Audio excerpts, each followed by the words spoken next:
Assalamualaikum warahmatullahi wabarakatuh. Salam Rahayu para pecinta channel YouTube Kisah Para Leluhur Nusantara. Kemarin kita sudah membahas perjalanan spiritual Panembahan Senopati. Sekarang mari kita bahas tentang makna filosofi dari pertemuan Panembahan Senopati dengan Kanjeng Ratu Kidul. Para pemirsa, selama ini telah banyak beredar mitos yang menyelubungi berbagai cerita mengenai Kanjeng Ratu Kidul atau Ratu Pantai Selatan. Bagi sebagian masyarakat, banyak yang meyakini bahwa sosok Ratu Pantai Selatan tersebut adalah fiktif, adalah mitos belaka. Namun, bagi sebagian masyarakat, sosok Ratu Pantai Selatan nyata adanya. Hal ini terbukti dari masih adanya berbagai tradisi yang dijalankan untuk menghormati sang ratu. Salah satunya adalah upacara adat labuhan di Parangkusumo, Yogyakarta. Namun, di balik berbagai mitos yang beredar di masyarakat tentang Ratu Pantai Selatan, ada makna filosofis yang terkandung di dalamnya. Salah satunya adalah perihal kepemimpinan yang digambarkan melalui pertemuannya dengan Raja Mataram Islam pertama, yaitu Danang Sutawijaya, yang bergelar Panembahan Senopati ing Mataram. Danang Sutawijaya sendiri merupakan putra sulung pasangan Ki Ageng Pamanahan dengan Nyai Sabinah, yang merupakan cucu dari Sunan Giri. Danang Sutawijaya sejak remaja memang dikenal sebagai seorang pendekar yang sakti. Bahkan dalam catatan-catatan sejarah, pada usianya yang masih remaja, Danang Sutawijaya sudah mampu mengalahkan Aryo Penangsang, yaitu Adipati Jipang, Blora, Jawa Tengah. Seperti diketahui, Arya Penangsang merupakan pemberontak untuk merebut kekuasaan Kerajaan Demak yang dipimpin oleh Sultan Hadiwijaya, atau lebih terkenal dengan nama Joko Tingkir. Hingga Sultan Wijaya pun mengadakan sayembara untuk mengalahkan Arya Penangsang. Dan salah satu tokoh yang memenangkan sayembara tersebut adalah Danang Sutawijaya. Kemenangannya atas Arya Penangsang inilah yang kemudian membawa Danang Sutawijaya berhak mendapatkan hadiah sayembara, yaitu berupa wilayah hutan alas Mentau atau sekarang disebut Kota Gede di Yogyakarta. Di wilayah hutan hutan alas Mentauk inilah Panembahan Senopati bersama ayahnya Ki Ageng Pamanahan membangun sebuah kerajaan yang di kemudian hari disebut Kerajaan Mataram Islam. Namun pendiriannya sebuah kerajaan yang dilakukan oleh Panembahan Senopati tidak serta-merta berjalan dengan mulus. Berbagai rintangan pun terus menghadang pendirian kerajaan ini, di mana pada saat Panembahan Senopati melakukan babat alas Mentauk untuk mendirikan kerajaan Mataram, terjadilah musibah yang sangat luar biasa. Bangunan yang sudah didirikan rakyat menjadi ambruk. Rumah atau gubuk-gubuk yang sudah dibangun tiba-tiba terkena angin puting beliung, dan berbagai penyakit pun mulai mewabah. Masyarakat awam pun diliputi berbagai teror dan ketakutan. Suasana ini pun membuat Panembahan Senopati, putra Ki Ageng Pamanahan, bergegas langsung menemui Ki Jurumartani. Ya, Ki Jurumartani adalah tokoh spiritual Mataram sekaligus paman dari Panembahan Senopati.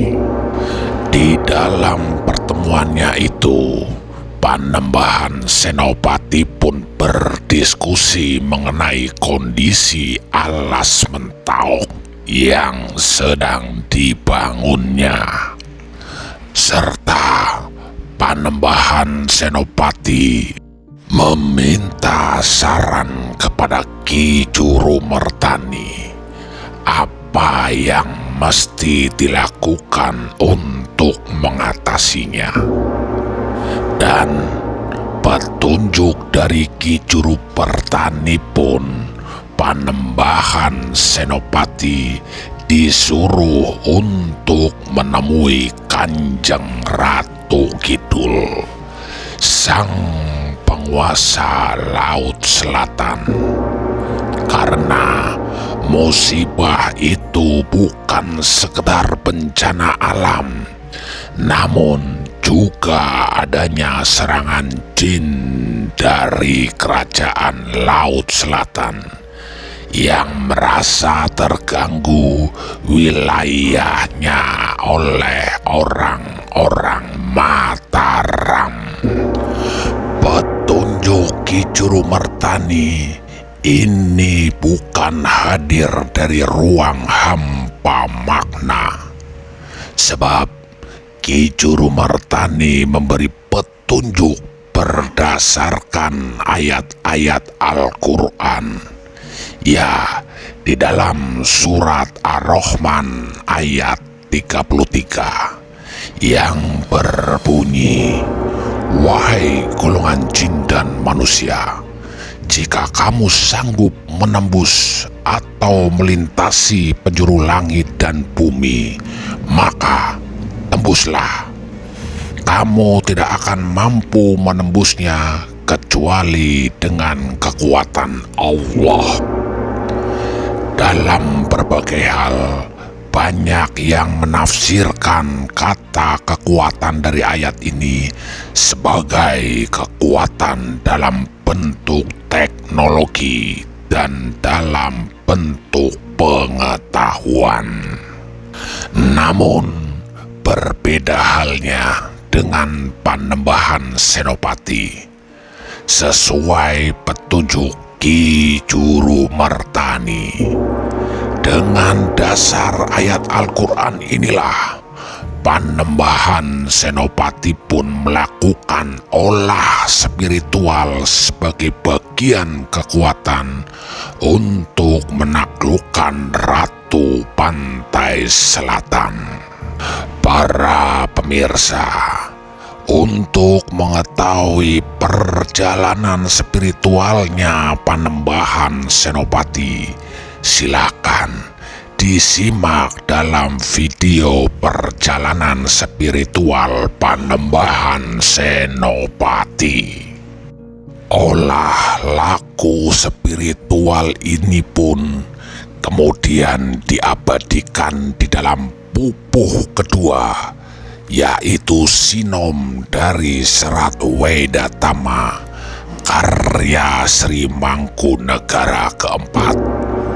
Adapun pupuh ini terangkum dalam pupuh 2 nomor 1, 2, 3, 4, dan 5 yang berbunyi: Pupuh 2 nomor 1. Contohlah perbuatan yang baik bagi penduduk di tanah Jawa dari seorang tokoh besar Mataram, Panembahan Senopati. Berusaha dengan kesungguhan hatinya mengendap hawa nafsu dengan melakukan olah semedi baik siang maupun malam, mewujudkan perasaan senang hatinya bagi sesama insan hidup. Pupuh 2 nomor 2. Saat berada dalam pertemuan untuk memperbincangkan sesuatu hal dengan kerendahan hati pada setiap kesempatan, di waktu yang luang mengembara untuk bertapa dalam mencapai cita-cita sesuai dengan kehendak kalbu yang sangat didambakan bagi ketentraman hatinya. Dengan senantiasa berprihatin dan memegang teguh pendiriannya, menahan tidak makan dan tidak tidur. Pupuh 2 nomor 3. Setiap kali pergi meninggalkan rumah atau istana untuk mengembara di tempat yang sunyi dengan tujuan meresapi setiap tingkatan ilmu agar mengerti dengan sesungguhnya dan memahami akan maknanya. Ketajaman hatinya dimanfaatkan guna menempa jiwa untuk mendapatkan budi pikiran yang tulus. Selanjutnya, memeras kemampuan acara untuk mengendalikan pemerintahan dengan memegang teguh pada satu pedoman agar mencintai sesama insan. Pengerahan segenap daya olah semedi dilakukannya di tepi samudera dalam semangat bertapanya yang akhirnya mendapatkan anugerah ilahi dan terlahir berkat keluhuran budi. Setelah olah spiritual yang dilakukan Panembahan Senopati ini, Kanjeng Ratu Kidul pun kemudian keluar dari kerajaannya. Sebagaimana yang disebutkan pada pupuh 2 nomor 4 yang berbunyi, tersebutlah Kanjeng Ratu Kidul keluar menjulang mencapai angkasa, mendekati, datang menghadap dan memohon dengan suara halus. Lanjut di pupuh 2 nomor 5 yang berbunyi, Kanjeng Ratu Kidul memohon untuk dapat mempererat hubungan dalam kedudukannya di alam gaib. Permintaan Ratu Kidul untuk mempererat hubungan ini yang kemudian menjadi cerita turun-temurun tentang pernikahan Raja-Raja Jawa dengan penguasa Laut Selatan. Namun, jika dimaknai lebih jauh berdasarkan petunjuk Ki Juru Martani, pertemuan tersebut dimaknai sebagai penaklukan atau dalam bahasa halusnya dimaknai sebagai akad atau penyatuan akidah, sehingga terwujudnya sebuah keselarasan lahir batin dan juga keselarasan jagat besar dengan jagat kecil, makrokosmos dengan mikrokosmos. Para pemirsa channel YouTube Kisah Para Leluhur Nusantara, selain keselarasannya lahir dan batin, serta jagat besar dan jagat kecil, makna lain atas pertemuan tersebut adalah menyatunya dua nama yang menghasilkan nilai moral ajaran kehidupan, sebagaimana gelar Panembahan Senopati itu sendiri.